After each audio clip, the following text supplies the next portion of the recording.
Have you always had a dream about learning a foreign language, something like Norwegian? Well, in that case, you're in the right place. My name is Bill. I've been teaching Norwegian as a second language for about 5-6 years. I don't have a specific set program that I follow. I know that many teachers do, but I think that all students deserve a teaching program that is designed specifically for them. So it really varies according to the student. And also, if you are one of those who just can't stand grammar, there are ways of learning Norwegian despite of that.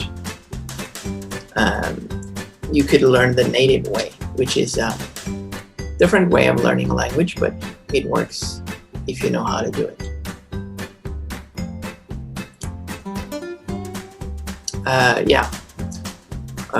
I guess that's it. I also think it should be fun to learn a language, so I'll try to find ways for you to study the language through your interests.